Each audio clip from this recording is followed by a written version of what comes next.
Այդ վախի մթնոլորտը արդեն կա, ես այստեղ էի գալիս մետրոյով եւ լսեցի հեռախոսային խոսակցություն,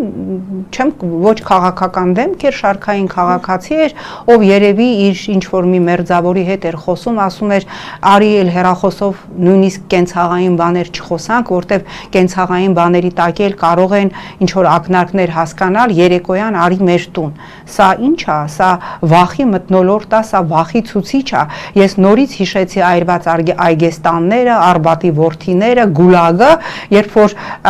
մարդուն դատապարտել էին, հա, ոչ սովետական, ոչ կոմունիստական ժպիտ ունենալու համար։ Մի պահ ինձ թվում էր, թե դա աբսուրդ է, ասում եմ, դե դա հնարավոր չի կարա մեր իրականության մեջ, նույնիսկ 37 թվականին նման բան լիներ, որ մարդուն տանեին, կալանավորեին եւ մեղադրանքը լիներ, որ ձեր ժպիտը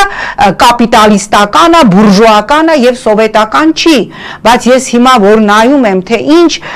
գրառումների համար են երբեմն նաև քաղաքացիներ կանչվում ոստիկանական բաժին քննչական, ես հասկանում եմ, որ 37 թվականին ոչ սովետական ժպիտ ունենալը կարար իրապես լուրջ մեղադրանք լիներ։ Այս վախի մթնոլորտը արդեն սենց ծանր ամպի նման նստում է հասարակական բոլոր շերտերի վրա, երբ որ յուրաքանչյուրի մեջ արդեն նստում է ներքին գլավլիտը, սա ուղիղ ճանապարհն է եւ ուղիղ կապարակնքումն է տոտալիտար ռեժիմի եւ բռնապետության։